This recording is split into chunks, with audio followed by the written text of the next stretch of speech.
Welcome to RJ Academy. Today, I'm going to teach you the concept of the circular flow of income.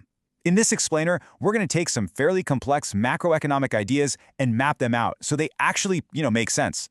Honestly, tracking the journey of money is completely fascinating once you really get into it. Just think about it. Every single transaction you make sets off this massive chain reaction. So today, we're going to completely demystify macroeconomics by following that unending journey. It's a concept that touches every single one of us, every single day, and I promise, once you see it, you literally cannot unsee it. So, think about that for a second. Where does your money actually go after you spend it? When you hand over your hard-earned cash for, say, an overpriced iced latte, or when autopay hits your account for those monthly streaming subscriptions, what's the next step for that money? It doesn't just vanish into thin air, right? In this explainer, we're going to follow the exact journey of a rupee using a really simple household budget analogy. You're going to see exactly how your personal wallet is completely hardwired to the massive engines of global business. All right, let's dive right into our roadmap for today. We'll start by contrasting micro and macroeconomics, then define stock and flow concepts. After that, we'll walk through the household budget journey, break down the 3 income phases, compare real versus money flow, and finally, bring the whole shebang together in the closed economy loop. Okay, starting with part 1, micro versus macroeconomics, seeing the big picture. To really understand how money moves, we first have to establish the fundamental difference between zooming all the way in on a single detail and zooming out to see the entire landscape. Microeconomics is literally like studying a single tree in a massive forest. It focuses entirely on individual behavior. It asks questions like, how much should this one specific bakery charge for a loaf of bread? Or how does a small market with maybe 15 sellers operate? But to understand the circular flow of income, we must look at the macro, nationwide picture. The word macro actually comes from the Greek word makros, meaning large.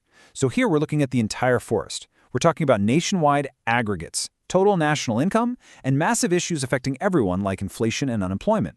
We are looking at the combined output of absolutely everything. Moving right along to part 2, stock and flow concepts, capturing the economy in motion. Now, in economics, how we measure time completely changes the data we're looking at. It's the exact difference between taking a still photograph and recording a video. A stock concept is measured at a specific, exact point in time. Like if you nervously pull out your phone and open your banking app right now, that exact balance, that's a stock concept. It's static, frozen in time like a photo. But a flow concept is measured over a period of time. If I ask you how much you spent on groceries over the entire month of January, that's a dynamic video.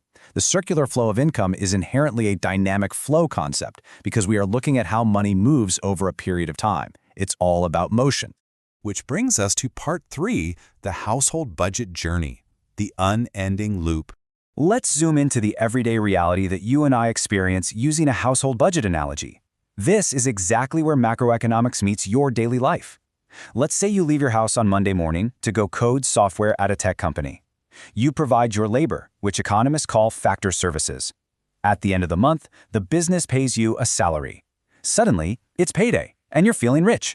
But what happens next? You start spending. You buy groceries. You pay your electricity bill. Maybe you finally grab that new smartphone you've been eyeing. And where does all that money go? It flows right back out to the businesses that produce those goods and services. You earn to spend, and your spending literally becomes the next business's earning. It's a completely unending loop. All right, part 4, the 3 income phases. Let's see exactly how this money circulates. Now, let's formalize that everyday household story just a bit. Economists break this constant spinning wheel down into 3 distinct phases. Step 1 is the generation phase. This is where businesses actually produce goods and services, creating real economic value out of raw materials and human effort. Step 2 is the distribution phase. The business takes that value it generated and distributes it right back to the households as wages for your labor, rent for land, or profit for investors. Finally, step 3 is the disposition phase. I know, economists love the word disposition, but really, it just means you're disposing of your income by spending it at the store. Households take that exact income and spend it on consumption.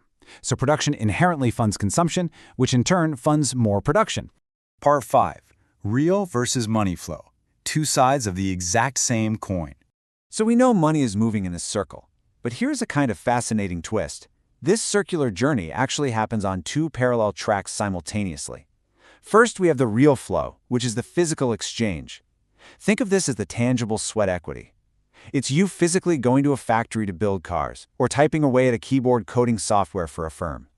And in the other direction, it's the firm handing you a physical car or a physical bag of rice to take home. Notice something missing here? There is absolutely zero cash changing hands in this specific theoretical layer. It's purely the exchange of physical human effort for physical goods. And on the flip side, we have the money flow. This is the actual cash moving in the opposite direction. When you give your physical sweat and labor, that real flow, the firm gives you a financial wage. When the firm gives you a physical bag of rice, again, real flow, you give them a financial payment. Looking at how businesses perceive this cycle of incoming revenue is honestly mind-blowing. Think about it. Every single rupee a business pays out to its workers as wages eventually cycles right back to them as incoming revenue when those same workers buy products in the market. It's a perfect mirror image. The money flow perfectly tracks the real flow, just in reverse. And finally, Part 6, the closed economy loop, the 100 crore proof. Let's zoom back out to the macro level. We're going to prove the ultimate mathematical truth of this model. But to do this, we need to create a perfectly controlled environment, almost like a laboratory for economics. In this laboratory, we use the assumptions of a closed economy. We pretend only two sectors exist, households and production firms. Why? Because we have to strip away all the extra noise. We pretend the government doesn't exist, meaning no taxes. We pretend the rest of the world doesn't exist, meaning no imports or exports. It's exactly like a physics problem occurring in a perfect vacuum. And crucially, we assume zero savings. Every single rupee earned by a household is immediately spent back into the economy. To prove this isn't just, academic theory, let's inject a hard number into our little laboratory. Exactly 100 crore. Watch what happens when a firm decides to produce exactly 100 crore worth of goods in this perfectly sealed system. Let's walk through this carefully, step by step, to really see the magic of the loop here. The firms start by producing 100 crore worth of goods. Well, to do that, they have to pay exactly 100 crore in wages, rent, and profit to the households who did the actual work. As a result, those households receive exactly 100 crore in total income. Now remember our laboratory assumption about zero savings? Because households save absolutely nothing, what do they do with that massive paycheck? They spend exactly 100 crore on consumption. The businesses receive this as 100 crore of incoming revenue, which completely matches the value of the goods they produced. The cycle is whole. So, the crucial takeaway here is this beautifully balanced equation. Total production equals total income, which perfectly equals total expenditure. The exact value of what is made is completely equal to the income earned making it, which is exactly equal to the money spent buying it. The money flow is perfectly equal to the real flow. This right here is the absolute foundational equation of macroeconomics. Now, before we wrap up, I gotta admit, outside our perfect economic laboratory, the real world is, well, it's messy. The loop isn't always perfectly sealed. Sometimes money leaks out.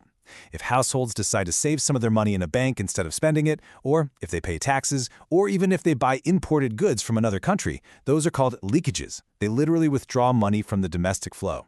On the other hand, if someone brings in new money, like a massive outside investment into a business, that is an injection, adding fresh money right into our circular flow.